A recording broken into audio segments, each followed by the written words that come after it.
Thank you for the introduction. It's a great pleasure to be here and speak with all of you about one of my favorite geologic topics. As Clay alluded, I spent quite a bit of time at Nagami doing a wide variety of things, earthquake, landslide, mineral resources, but the thing that I had the most fun with was Lidar. So I'm going to tell you what Lidar is, and then I'm going to show you some of the things that Lidar allows us to do as geologists.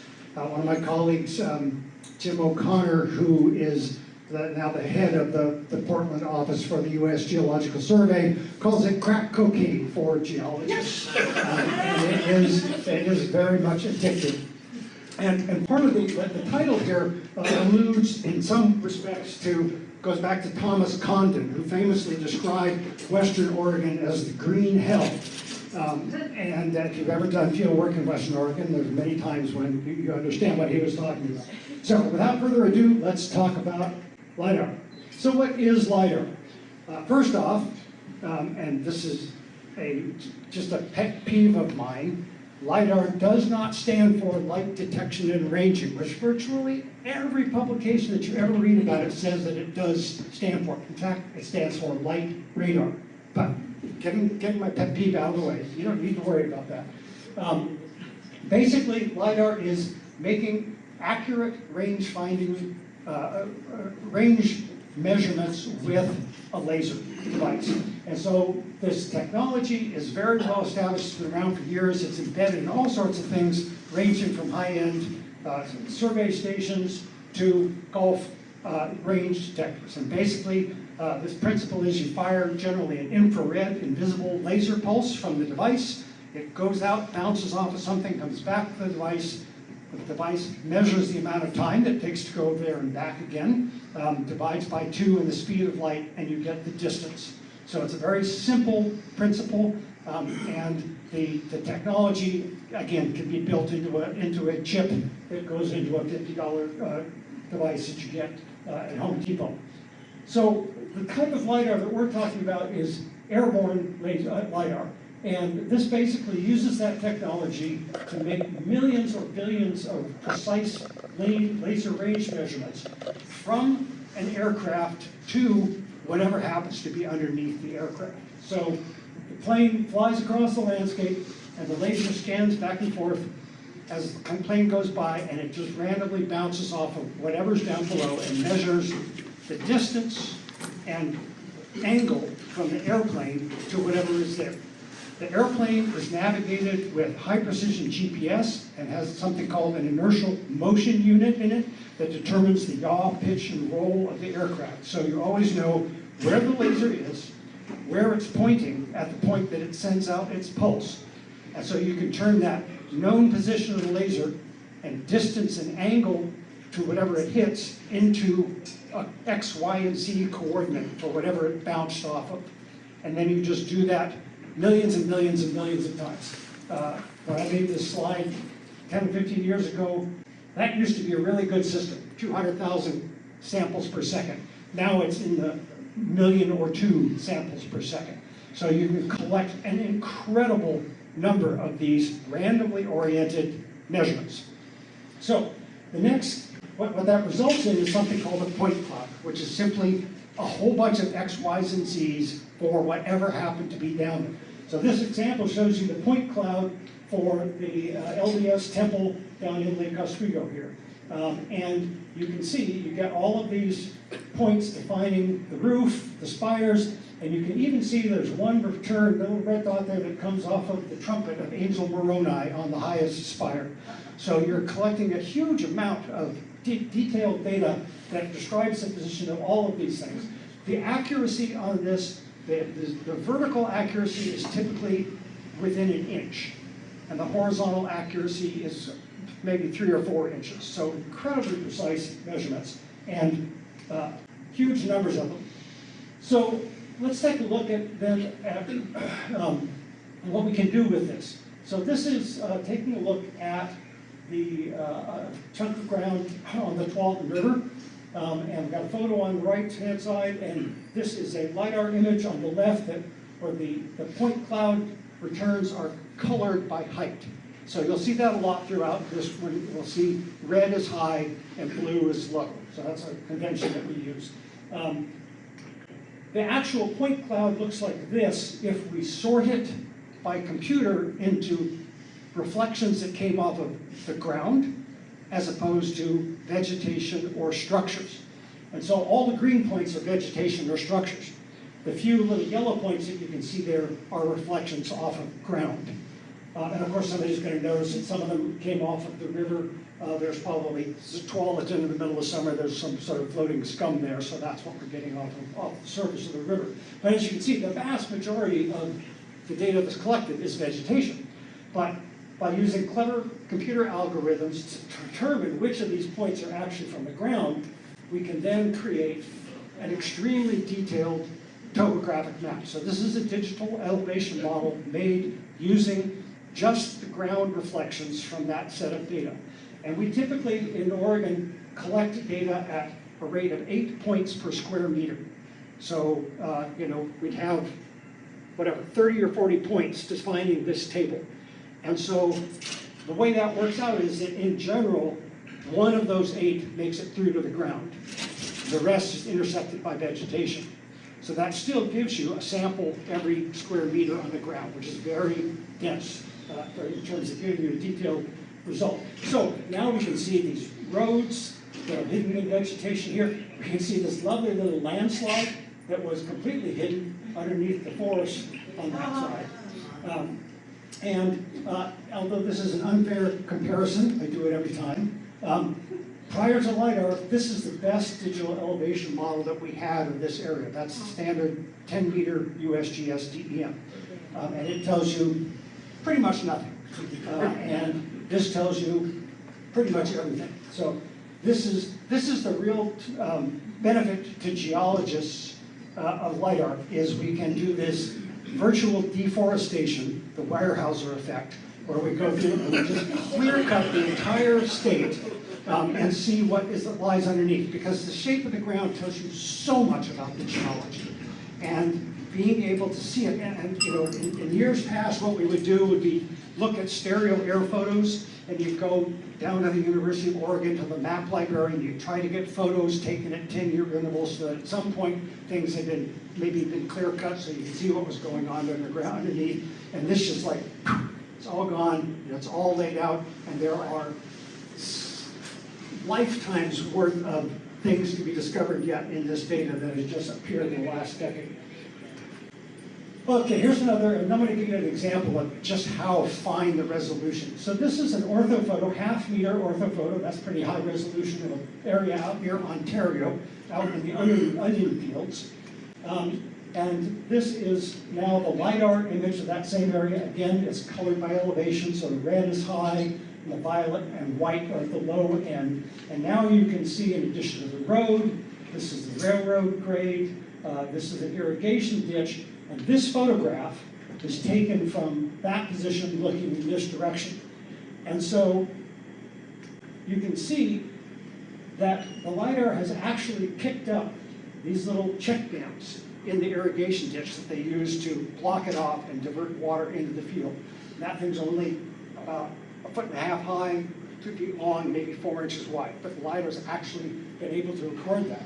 And if we then take a cross-section from this digital elevation model at this particular location, that's how sensitive it is. I've taken that line then and draped it on here, and it's incredibly precise. So in this case, because there's no vegetation, all 8 of those points per square meter are actually giving us detail. So now we're down to a 1 foot or less smaller sample size.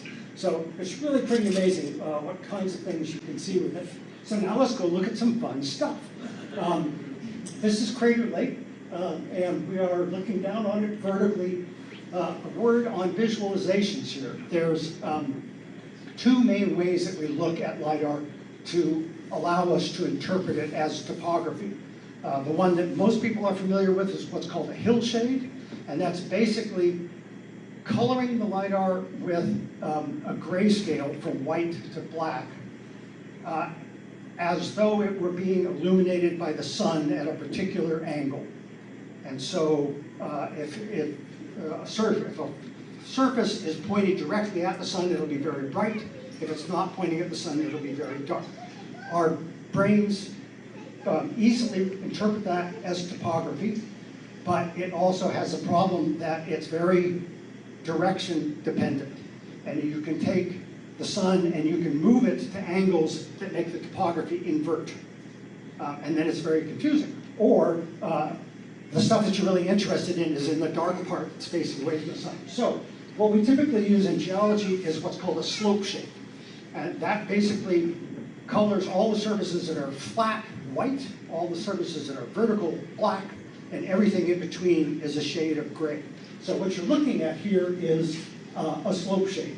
And it picks out the edges of features really, really well. It gives us a tremendous amount of detail, and it doesn't depend on which direction the sun is pointing from. And so most of what you're going to see here is going to be slope shape. So this, of course, is Crater Lake, everybody's favorite place. I just threw this one in here because we can do a fun merging here with the high-resolution bathymetry that OSU collected in the lake years ago, and actually turn it into a single model. You can see all sorts of cool stuff here. This is a big landslide.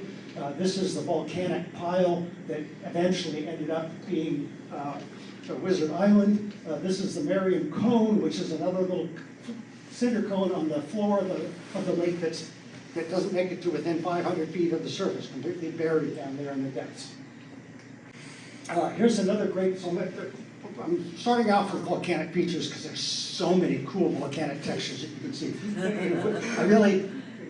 I want to put together an atlas of volcanic surface textures based on this LIDAR data, because Oregon has so many different types of lava, and it's so dependent on the shape and morphology of the flow is so dependent on the eruption rate and the chemistry and all that other kind of stuff. So this is Davis Lake. Davis Lake is here, and this is this little basaltic andesite flow that originated from these two little cones that blocked the Deschutes River to create Davis Lake. And you can see it's sort of how it proceeds in these little lobes and fingers, kind of like some of what we're seeing in Iceland these days.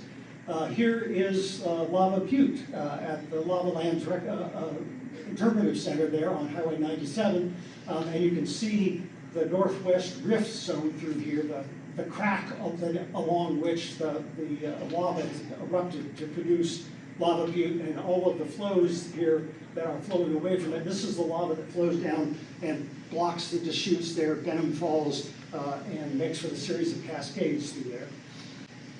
This is Hole in the Ground, which is a hole in the ground. This is an explosion crater. In this case, we've draped a little bit of photo onto the topography of the LIDAR just to make it look a little cooler. This is Newberry Caldera. There's so much going on in Newberry. So this is the big obsidian flow. That's pretty apparent. These are the other smaller obsidian flows. This is the central pumice cone. And you can sort of see after the cone built up, eventually it breached, and this little blob of rhyolite lava sort of blooped out of it there. Here's a bunch of little cinder eruption along a fracture going up the side of the mountain there. There's another big fracture over here with more cinder along it. This little round feature here is a steam explosion pit. There's actually little steam explosion pits of all sizes scattered over the floor of the crater, and you can see more of these sort of circular explosion pits on the surface of the big obsidian flow. Just really an awful lot of interesting stuff going on in Newberry. It's kind of the poor cousin to the Three Sisters in Mount Bachelor. Nobody goes there, but it's way more interesting.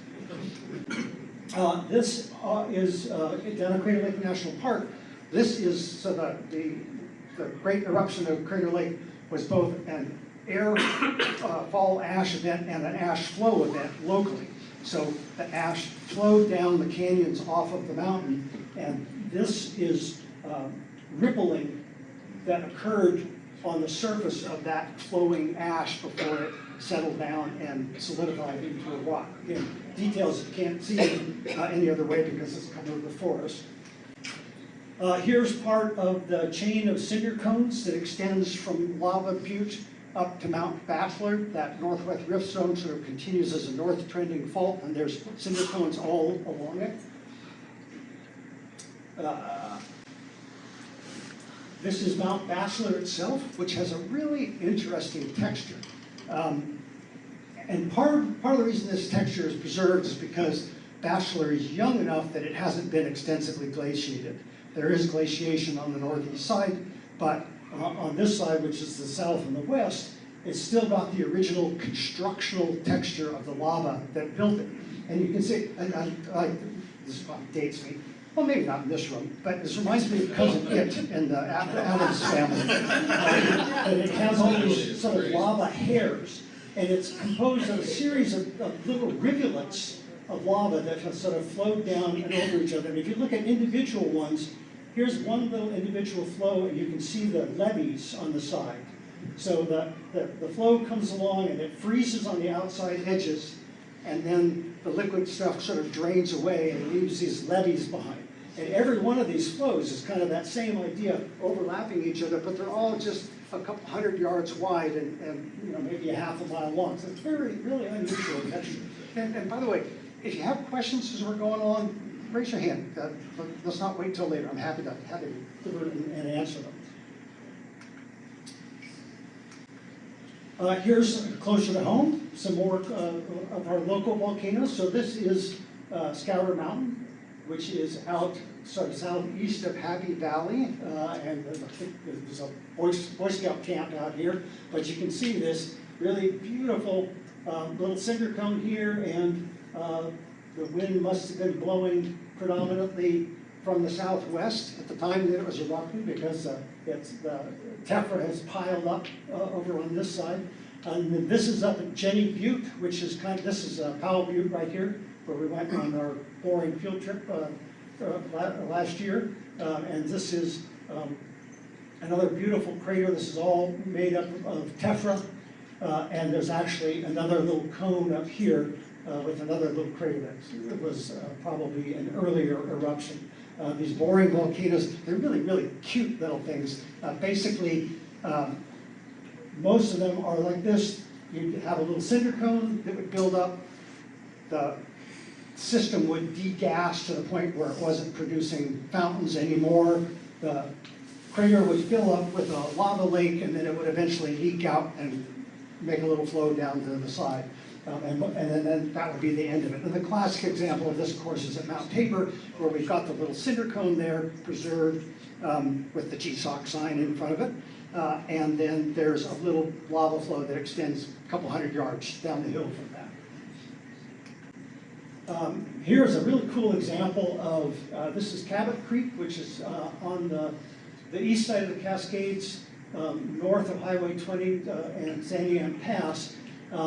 And what's cool about it here is not only these beautiful moraines, this is actually the type section for one of the ages of Cascadian glaciation, but also the fact that there's this beautiful lava flow, again with nice levees, natural levees on the side, that comes down and fills in the canyon after the glaciation. It's wonderful, this is one of the great things about LIDAR is a lot of times you can get really good sort of relative age information just by looking at this kind of relationship. You don't even have to go out there and date the thing. And there are so many places in the Cascades where we see things like this. There's a bunch of good stuff up on Mount Hood as well, where we have lava flows that are filling in to the old glacial canyons. Okay, I could have spent all day looking at volcanic features, but I also love landslides. So we're going to look at some landslides. So this is Highway 26 on the way out to Seaside, and probably all driven along this stretch of the road, and you're driving along it, and this is the classic Oregon thing. You see the sign that says sunken grade, and then ka-dunk. Okay, that's ODOT for landslide. And so there's there's a stretch along here where you see these patches in the highway where they had to fix the tarmac because it's slumping a little bit. But in fact, if you take away all the vegetation with the LiDAR and take a look at the landscape, what you can see is that where those arcuate patches were in here, the problem is actually this giant landslide. This one's only apparent when you drive across this, the road drops 5 or 10 feet. And then you come out of that and bump up again. And they're constantly having to get in here and patch this because, like most big landslides in the Cascade or in the Coast Ranges, they're metastable. They move until things dry out and they kind of get to the point where they're happy, and then it rains a whole bunch, or some idiot gets in there with a bulldozer, cuts across the toe, or diverts drainage onto the top of them, and then they pick up and move again until they find that moment of stability. And so this is really sort of a classic. There are large areas. We've actually, Dogami did detailed, comprehensive landslide inventory mapping with LiDAR in many places in the Coast Range.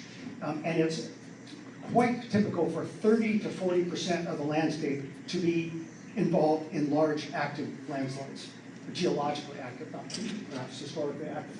So anyhow, the thing that's really cool here is if we back out, we're going to take a look.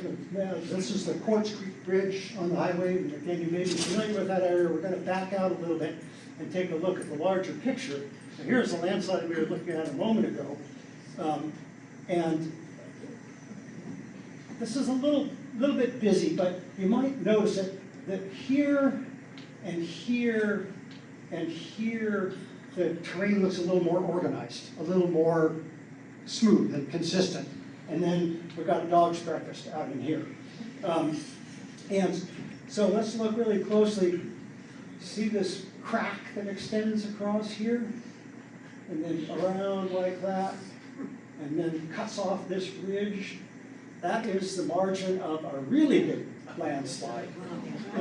This landslide, this is great actually. If you drive up here, these cracks in the ground are 5 or 6 feet wide, and you can see 5 or 10 feet down in, and of course they're full of stuff. And then there's places here where this whole piece of the mountain, so the landscape comes up like this, goes up and over this ridge, and then down. So the mountaintop here is actually on the landslide and is being beheaded by the movement of that landslide. So this thing is really, really big. And this is why engineers should love LiDAR as much as geologists do, because the footing for the Quartz Creek Bridge is right here on the toe of this landslide. And yet the LiDAR shows us that that is outside the landslide and completely stable. And that bridge hasn't been destroyed yet, but it is going to, because we've got the creek right here cutting into the toe of this landslide, which extends for at least 1.5 miles back in this direction and several 1,500 feet up. So this is the kind of thing, and I'm enjoying telling all these stories so much, so I hope I'm not going too long. But many of you may be familiar with the efforts to straighten Highway 20 out to Newport. We've had 2 field trips looking at that. They ran into problems because it was completely littered with landslides this size. Nobody bothered to try to find them in advance. They went out there, they cut into them left and right. They ended up having to dynamite bridge piers and completely realign the thing, all of which was stuff that was easy to see on LiDAR. And there was a point at which we were putting together the funding consortium for LiDAR that included that area. And I called up the guy who was in charge of that project. This was after it had gone to hell and they were in the litigation phase, but still they hadn't finished it. And I said, would you like to contribute to get that area covered? It'll cost you $18,000 to, include that. And he's like, nah, I'm not really sure what we'd do with that. So that's the difference between an engineer and a geologist, because a geologist would pay you $36,000. Had it done twice. Here's another really cute landslide. You've been to the Cone Lake that's out on the John Day. Again, there's sort of spectacular, very fresh landslide that has come down and blocked the lake. Here is a landslide. This is actually Arizona Inn landslide down on Highway 101, very famous, long-lived landslide. And this is in Melange. So the rock already starts out kind of messed up. Oh, I've got a question. Bonnie has a question. Have I You've gone too far gone for two the question? slides too far. Go back 2 slides. Oh, go back. Before LiDAR, Ian, how would anybody determine the extent of this landslide? How would you know where that escarpment boundary was? Could you dig for it? Well, if you spent a lot of time out there walking around, you would find features like this, but it might be really hard to string them together. And nobody would have ever clear-cut this entire area all at once. So there'd be little patches where it was clear, but if you've worked in Western Oregon, you know that immediately after the clear cut, all you have to do is worry about getting through all of the downed lumber and slash. 3 or 4 years later is when it starts to really get hard, when the brush comes back up. Yeah. And actually, it doesn't help very much to do field work if something has been clear cut. And after 5 or 10 years, then it's a thicket and you can't even get through it at all. So it would have been very difficult to put together the entire picture. And the existing topographic maps, which are made by a guy sitting in the room at the USGS looking at aerial photos, trying to interpret through the forest cover where the ground is, wouldn't have picked up any of this detail. And time again, I'm a field geologist at heart. You always got to verify in the field, but with LiDAR, there are so many times when I find the thing in LiDAR, I go out in the field, and I'm kind of like, okay, I'm standing on it, but I would not know it if the LiDAR didn't tell me that it was here, because I can only see 10 feet in any direction. Does that answer your question? That really answers the question. Okay. Thank you. Yeah. Yeah, so on, it's kind of obvious that LiDAR is a pretty important engineering tool. Has ODOT changed their standards to require layout LiDAR?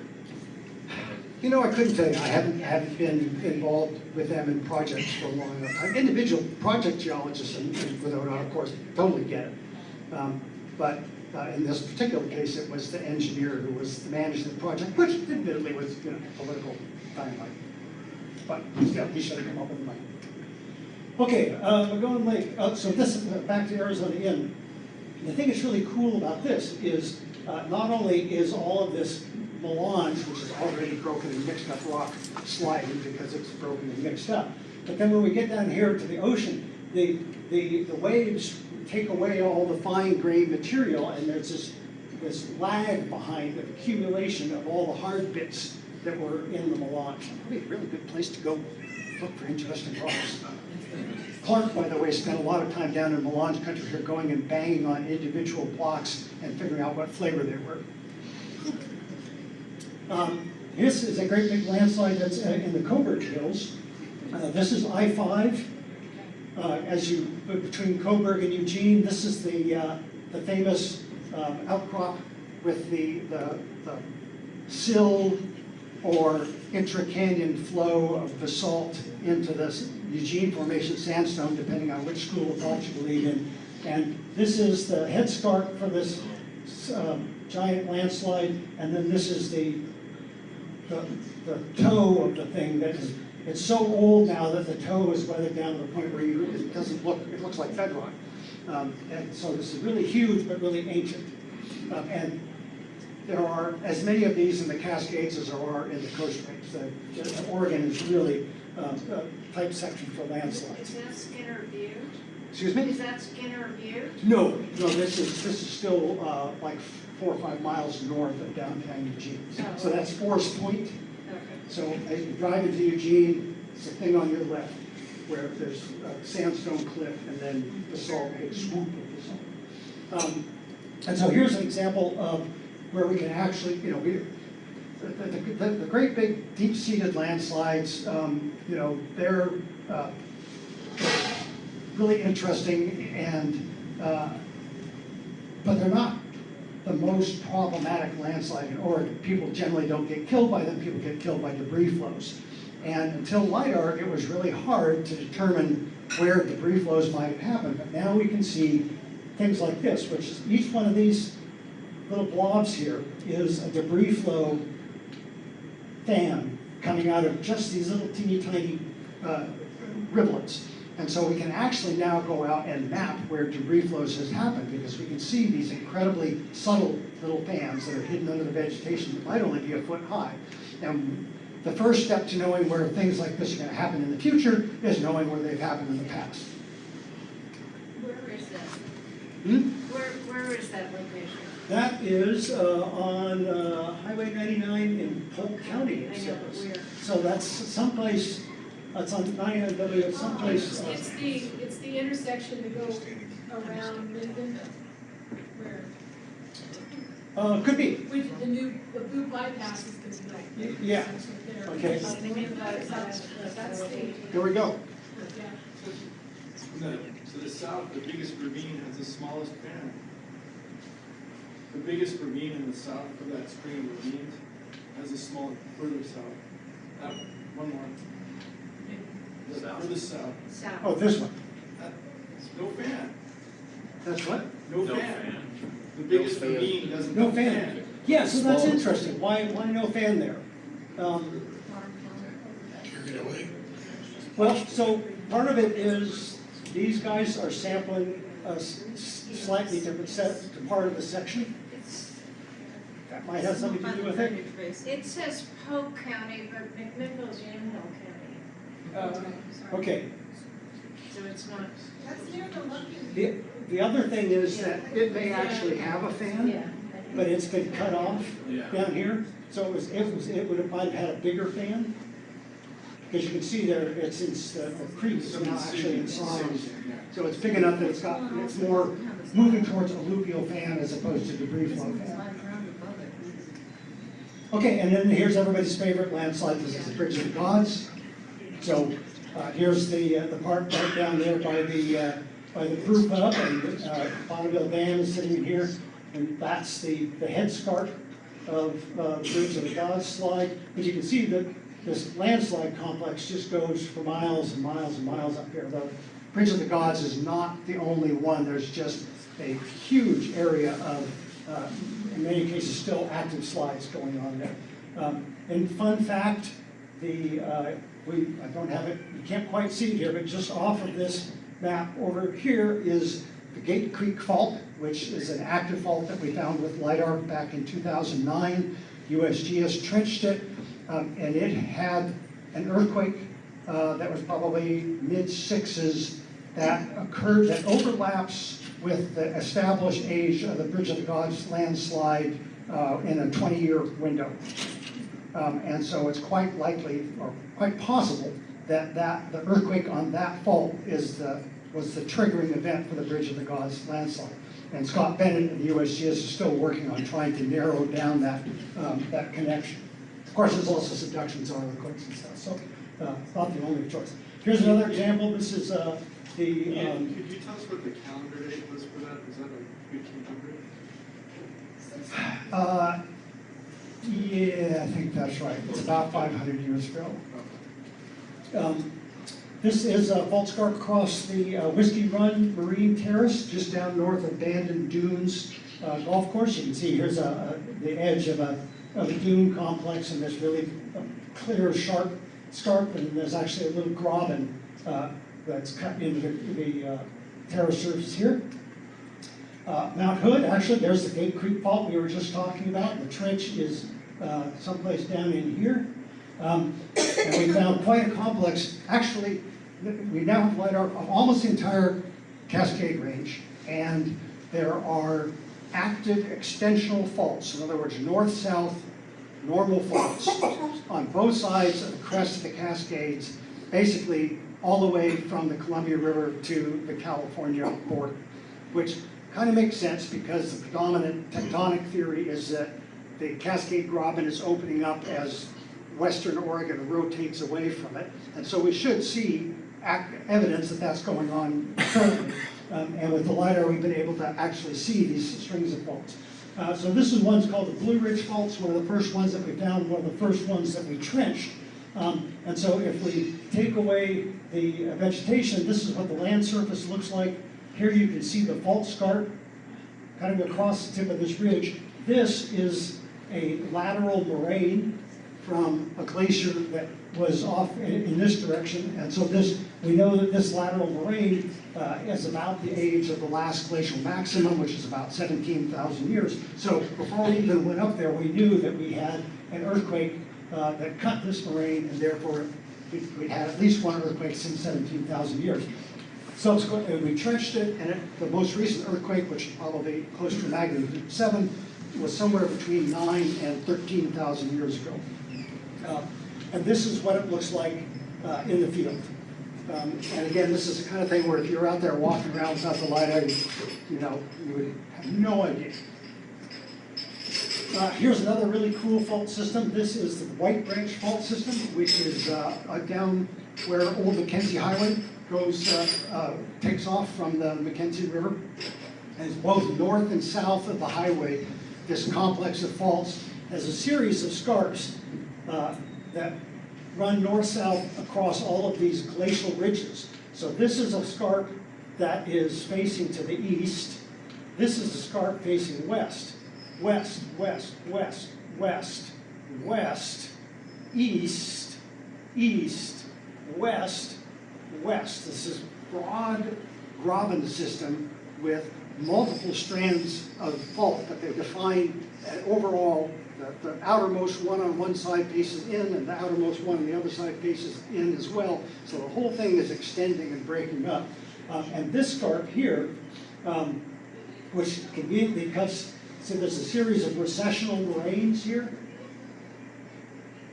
And another one here. The ice was coming in this direction, and then it receded back in that direction. So this fault cuts through all of these recessional moraines, and where this road climbs up and over that scarp is 40 feet high. And it's cutting through glacial moraines that are probably no more than 12 or 15,000 years old. And that has us really baffled, because that's a really big scarp for a really short period of time. Here's some more examples. These are sort of by the headwaters of the Metolius River and along the Cascades between Jefferson and Santiam Pass. So here's a ridge that's cutting across, or a fault scarp that's cutting across a lateral moraine. Another one that cuts across this ridge. You can see that the offset of the ridge is much larger than the offset of this scarp. So that probably means it was active before glaciation. Glaciation erased the scarp in here, and now it's reestablishing itself. And then this is a really cool one where this side of the fault is going down. So the top, normally when we see a normal fault, the mountain side is going up and the valley side is going down. In this case, the normal fault doesn't care what the topography is on top of it.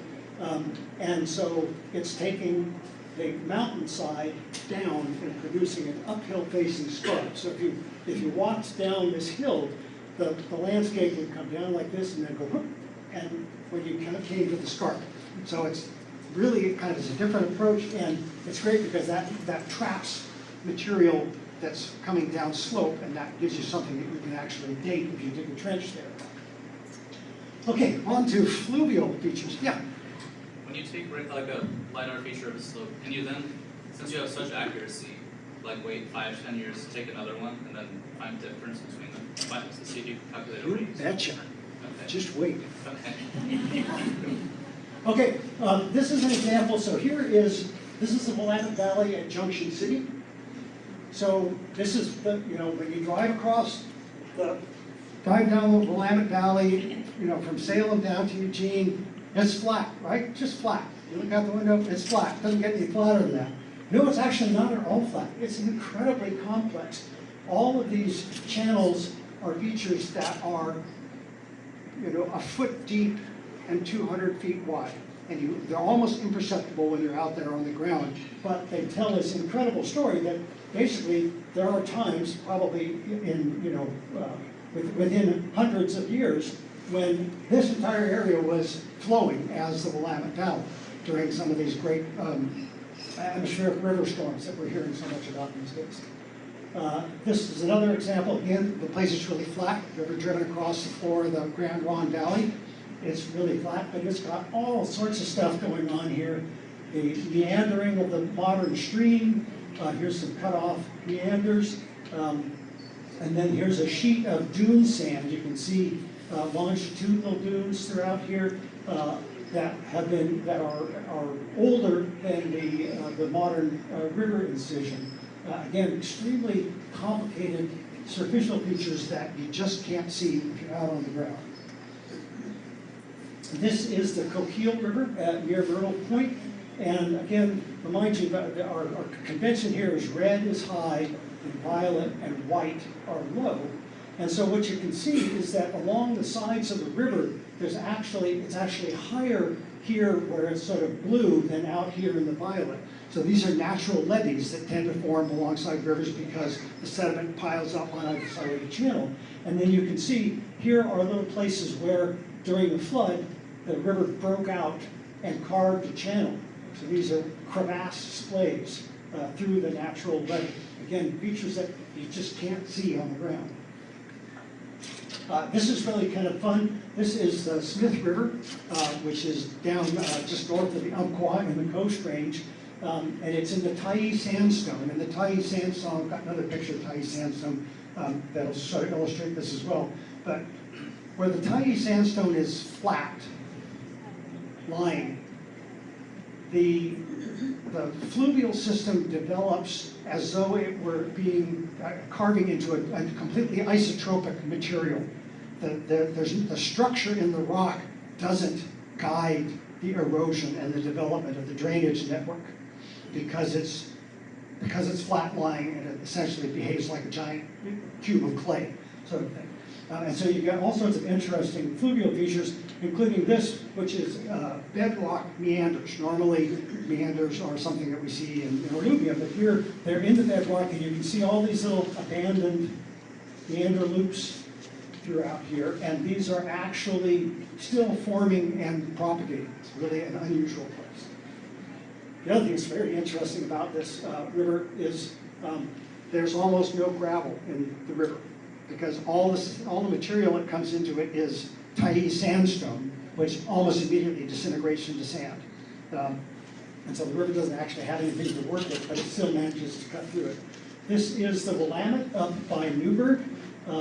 When we look at the photos, we just see kind of flat, ordinary fields. When we take away, or bring out the lidar, you can see all of this incredible detailed constructional features, and the big cut here that are, again, out in these areas that we would normally think of as just plain flat. And Bill, you don't have to worry about taking pictures because I'm going to give all these slides to Paul and he can post them. Okay, bedrock. This is a syncline in Tyee Formation down in the south coast. So you can see the edges of the beds are turned up around here and make this big scoop, and then it's cut by a fault here. The nose is cut off. This is kind of like Appalachian geology. You get to see a whole bunch of that. Here's the contact between 10 Mile Formation, which is part of the sedimentary sequence in the south coast, and the melange. And you can see the really dramatic difference between relatively organized terrain and totally chaotic terrain. And each one of these little blobs is a knocker in the moraine that Clark went out and banged on to determine what kind of rock they were. Here's another example. This is a Payne Cliffs Formation down near Bedford, bedded sandstone, and you can see, trace individual beds. Here's the fault that cuts through. You can see the offset of the bedding. This is such a godsend when you're making a geologic map because you can make better striking data and structural measurements off of the lidar, because remember, there's elevation attached to all of this, so we can measure the orientation of these beds to three-point problems automatically and trace individual layers and make a really detailed structural map of that without ever having to leave the office. And then you go out and you take one day and you hike down this hill to figure out what each layer is, and then you go to the bar. That's great. This is looking at Samuel H. Boardman on the south coast. I don't know what principle that's showing, it's just kind of fun. Here's the dunes near Florence. You can see some of the vegetated islands in the sea of otherwise active dunes. You can see kind of this is like that thing we saw down on abandoned area terrace, the sort of scoop of dune there. Here's another image of the Thai sandstone.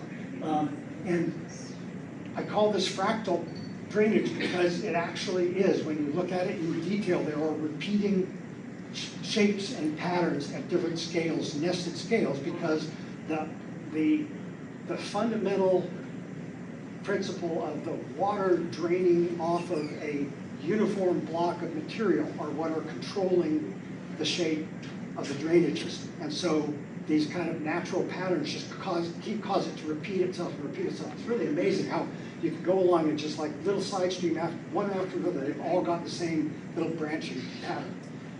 And you don't see this very, very often in Oregon. This is one of the few places where the rocks are so uniform. It's interesting because up and down, they're quite ununiform. It's big sandstone beds with shale intervenes, but they're a flat line, and as far as the water's concerned, it's just, you know, a pile of sand. Yes?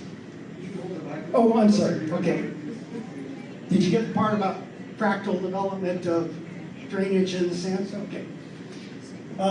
This is really cool. This is rattlesnake ashflow tuff out in eastern Oregon. And I'm not really sure why it does this, but it develops these pits on the surface. And I think that part of that is because tuffs oftentimes, when they get wet, will expand and contract a little bit, disaggregate, and a lot of the material in the tuff is fine-grained ash that the wind can actually blow away, so that you can create closed depressions without having water involved.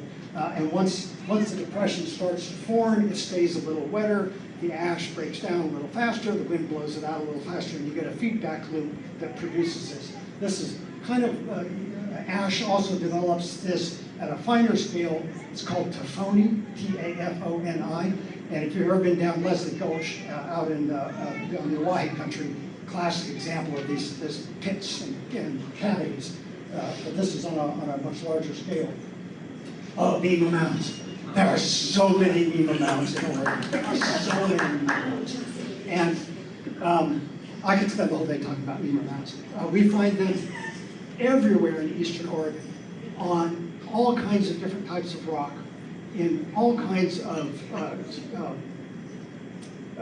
topographic settings, at high elevation, at low elevation, and the origin of these is still hotly debated. And part of the problem is that people will go out and they'll dig up one or two of these things, and then they'll base their interpretation on what they saw there.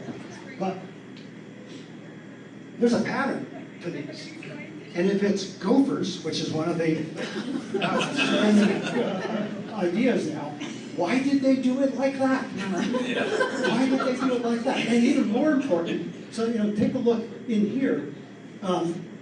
They've got mounds, they're getting closer together, and now they've turned into a sheet with a serrated sheet. And now you get up here and it's a solid sheet. Are they growing? Or is the sheet breaking up into mounds? Or are the mounds coalescing into the sheet? We don't know simple answers to basic questions like that. Are they more common on the east-facing slope or the west-facing? We don't know that answer to that. But there are literally millions of these in the Lidar that we could go out and I keep talking to every student I ever meet. This would be a great project. Go out and map 1 million Mima mounds and then go out and tell us what controls them. Yeah. I think this figure is a great example of answering the question I have about vertical resolution. Some of these mounds are really visible and some are just barely perceptible. So if I were to take the second group there, the ones that are barely perceptible, what verticality am I looking at on those ones that are just barely? So these guys. Repeat the question? So he's asking about the vertical resolution of the data, and we have these big mounds, and then we have little ones here that are barely perceptible. My guess is that these are, well, here's a road for scale, so these are probably 20 feet across and 1.5 feet high, and these are probably 3 or 4 feet across and 6 or 8 inches high. 6 inches. Yeah, you can resolve features. I thought at one point that I had found the Mount Angel Fault because there's this step in the Lidar running willy-nilly across the ground. And I was so excited, and then I got in there, and I used my profiling tool to measure the height of that step, and it was 5 centimeters. And it was actually an artifact of the edge of the two LiDAR swaths coming together. They were slightly misaligned by a couple of centimeters, but with this slope shade resolution, you could follow that 5 centimeter step for miles. So the potential vertical resolution is really amazing. This is patterned ground down by White City. This is an area that's got vernal pools. I have no idea what form this is. I don't think it's the same as Mima mounds, other than it's round. Okay, so that was a lot of geology, and I want to talk very briefly about some of the other things that we can do with this. One is serial data, where you have multiple flights of LiDAR, you get them perfectly registered, and you change detection. Another is bathymetric LiDAR. Green lasers will go through water, so you can measure bathymetry to a certain depth with LiDAR. You can co-register LiDAR with other kinds of imagery, and I'll show you a brief example of thermal imagery. And finally, vegetation analysis. None of this LiDAR, actually there's more coverage now than is in this figure, but virtually none of that was paid for by geologists. It's paid for by people who care about trees. BLM bought almost all of the LiDAR in Western Oregon because they want to manage forests. And that is really the killer application. The geologists are just kind of along for the ride. Here's bathymetric LiDAR on the Sandy River. Not very deep, but it still gives the fish people an opportunity to see what the shape of the channel. So all the places that are blue is where there was water, and they were able to collect a detailed map of the floor of the channel. It's also possible to do this offshore, but generally the rule is you can get to 1 Secchi disk depth, which is the little black and white thing that you lower down into the water to see how clear the water is. So a lot of times it's pretty hard to get very far into the water. Here's serial data. We have an area out in Panther Creek, west of McMinnville, where the BLM has now acquired something like 15 successive LiDAR flights to study how to use it for vegetation. We had a pair of flights that bracketed this particular storm. We subtracted one from the other. The red is area where there was less ground after the storm, and the blue where there was more ground after the storm. We went out and took a look at this place, and that's what we found. Landslide moved material out of here, and it accumulated down here on the ground. Here's another example where there's loss of material along here. This is a debris flow that scoured out this channel in the same storm. Here's landslides in Astoria, looking at LiDAR taken 4 years apart. The places that are orange and yellow are where the land has come up. That's the toe of the slide. And blue, where the land is going down, doing this sort of thing. So when you have, that's why it's really critical to try to get a complete baseline of LiDAR for the entire state, so that in the future we can go out and we can do this kind of comparative thing. Here's the dunes down by Clearwalk Lake, 2 successive flights. Red is places where it's now higher, and green is places where it's now lower. And you can see the change here is very organized as the dunes kind of march across. Yes? What's the time period between the 2 flights for the dunes? I'm thinking it's about 5 years. I don't remember exactly. And finally, vegetation. So here's a couple trees. This is out in the Panther Creek area where the BLM has their study area. This is the point cloud for those 2 trees. See the road going through here. And so if you compare the point cloud to the actual photographs, this is that branch. Incredible detail on what the trees look like. And so it's possible, particularly when you're in the land of conifers, to have a computer go through and identify trees based on simply on geometry. It would be hard to do it in the East Coast. But as a result, we can say all sorts of things about the forest by looking at the LiDAR. This is an example of a canopy raster. So all those points that we throw away when we make a bare earth ground raster for the geologist or vegetation, you can make a surface that's the top of the vegetation. And if you subtract the ground surface from that, now you have a map of how high the vegetation is, which is immediately a very important tool. And so here we can see the variations in height in greens and yellows, but we can also go through and find the tallest tree in the forest, which is really a lot of fun.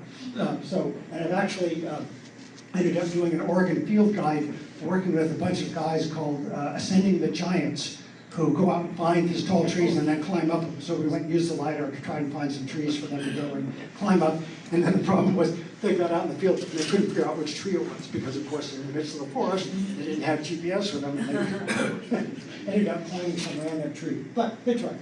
Here's an example from the Deschutes forest, where, again, using a simple algorithm, we can locate and measure the height of every tree in the forest. And this is something that the Deschutes National Forest has actually been using as a management tool. And then finally, this is using serial data to look at the forest. So this is, again, Panther Creek. And what I've done here is I've gone through and I've located and measured the height of a bunch of trees in this little window from one survey, and then measured them for the same tree from a second survey. So now we're looking at how much each individual tree has grown during that time period. And so this graph shows that difference with the amount of growth. So here we're up in the 4 or 5 meter of growth, and the height of the tree. So in here we're in the 26 meter high, and we're growing at 4.5 meters a year. And when we get out here into the much taller ones that are up to 40 or 50 meters, the growth rate drops off dramatically, which is, every forester will tell you that this is how forests work. Trees grow really fast when they're young, but now you can quantify it in incredible detail. And finally, the other end of the spectrum, if you have before and after, you can look at what a fire does. So this is a map showing the canopy loss. In other words, how much lower is the forest after the fire than beforehand, which gives you a sense for how much forest loss, how extensive the burn was. And then finally, this is a melding of infrared data, which is the color that we're looking at, and LiDAR data. And the reason this is really important, that we were looking in Summer Lake, we were looking for subtle subsurface geothermal features. So we wanted to know, where is the ground a little bit hotter because there's hot water or something underneath it. And part of the problem is the thermal signal depends on what the orientation of the surface is. So if the surface is pointing straight up, you'll get more of a thermal signal than if it's pointing off to the side. And also what the material is. Soil has a different thermal emissivity than vegetation or water. And so with the LiDAR, we were able to go through and sort out what the signal was coming from and what its orientation was, and strip out all of these irregularities, and then find very subtle areas of warmer ground that were the result of every place where a tributary drainage came into the basin. There was a little plume of warmth in underneath the alluvial fan because there's water flowing under there. And this was done in the middle of winter when everything else was frozen. So combining these things is really powerful. So finally, is LiDAR the best thing since sliced bread? And because we are scientists, we can't just take this for granted. We have to do this systematically. So for salmon, pardon me, for toast and sandwiches, and I'm not sure why archaeology got in there. But sliced bread is superior, but for everything else, LiDAR is superior, and that's why it's been such a great boon for Oregon geology. Thank you very much for listening.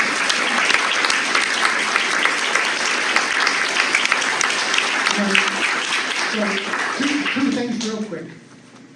If you're asking yourself, how can I get some of this stuff? Dogami has a LiDAR viewer that will allow you to go and look at LiDAR all over the state. They're constantly adding data. They will only allow you to look at a hillshade, which is really irritating. If you want to get fancy, you can download the data from them for free. And then what you want to do is get a program called QT Reader. QT Reader, which is a free program that allows you to look in 3D at this LiDAR data and move it around at any angle you want, and zoom in and zoom out. So it's actually pretty, you download a chunk of LiDAR from Dogami, you bring it in, it'll load directly into QT Reader, and then you're off to the races doing your own 3D modeling. And finally, if you haven't had a chance to look at the geology pins in the back in the corner, I'll go back to the table here and be happy to show those to you. As I go around the state, I find interesting and iconic Oregon rocks, and I make them into little pins because it's fun, and I love to share those with you. Okay, questions? It's the frame on the lower left showing us. That is the point cloud for a freeway overpass down by Woodburn. So trees, highway, power lines. And I'm not sure what that thing, oh, that's the highway signs. And then that's an overpass. One of the big applications for LiDAR is they fly power lines to determine the proximity of vegetation to the power lines so that they don't have trees impact the power lines, start fires, and kill people. And actually, the company that collected most of the LiDAR for Dogami had three big customers: Dogami, Weyerhaeuser, and PGE. California, PG&E, for doing power line surveys. Other questions? Yes? How much of the state has been photographed? There's LiDAR for? I'm sorry, I can't make How out the much of same. the state is What's LiDAR coverage for the state? What percentage? Oh, what percentage of LiDAR coverage for the state? Currently, all of Western Oregon, from the crest of the Cascades to the coast, has been covered at least once. In Eastern Oregon, northeast is about 3/4 covered. Southeast is maybe 10 or 15%. Sadly, Dogami is way behind on putting new data up on their website. So there's a lot more than what you'll see if you go there, but it'll get there eventually. It's hard to find somebody to pay for collecting LiDAR out in the empty quarter in southeast Oregon because there's no trees. It's geologist country, so yeah, of course somebody wants to pay for that. Any other questions? Yes? These people were wondering how you cut those pins so nicely with the state of Oregon. I have little plastic templates that I trace onto the piece of rock with, and then I just use a little Dremel, a diamond saw on a Dremel thing. And I noticed almost all your figures are in unpopulated areas. And I was wondering if the LiDAR could be used in populated areas to assess housing subsidence / landslide risk. oh yeah, yeah. Repeat the question. So the question was, everything I've showed you is in uninhabited areas. Does it have any applications in urban areas? And it has huge applications in urban areas. Metro, for example, is one of our big partners. We've flown the Portland area repeatedly. If you're the tax assessor and you want to know somebody's done in addition to your house, serial LiDAR. If somebody's taking out trees and they shouldn't, serial LiDAR. Bingo. If one of the most fundamental things is it's the most accurate data set out there. When we first did LiDAR for Metro and we handed it to them, they're like, oh, no, this is crap. It doesn't line up with our data at all. And it took quite a bit of time to show them. It's like, no, your data is crap. And so if you want to, for instance, one of the fundamental tools you use is an orthophoto. That has to be orthorectified with some data set that tells it what the elevation is. The LiDAR is way more accurate than the orthophoto, so it is a key to getting an accurate data set.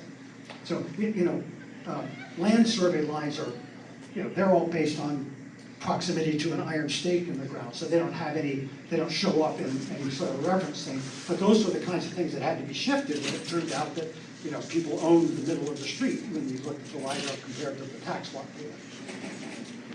So if the subduction zone is kind of raising the Oregon coast, can you pick that up with LiDAR? So the question was, could you pick up tectonic movements with LiDAR? Uplift, yeah. And the answer is, in theory, you could, because horizontal tectonic movements, well, the Oregon, the subduction-related vertical tectonic movements are in the order of a couple millimeters a year. The LiDAR resolution is about 2 centimeters. Okay. So that means you'd have to have 30 or 40 years. But the other problem is that the LiDAR has to be tied to some vertical reference system. And it's tied to what's called a geoid, which is an artificial surface based on gravity. Because otherwise elevation doesn't mean anything. And so, particularly in Oregon, because of the tectonic movement, the reference points are reset every 20 or 30 years. And that's partly because plate movements are about 2 inches a year to the northeast. And it doesn't take very long for that to accumulate to the point where surveys don't match anymore. So every 20 or 30 years, we take everything and we pull the 0 point back to a new place. And so most of this LiDAR was collected under one geoid, and one geoid, but as many as 2 or 3 datums over time. So, I mean, that's a real problem, trying to figure out where is where when the ground is literally shifting underneath you with respect to some fixed frame of reference. Okay, we're off into the weeds there, but happy to do it. Thank you.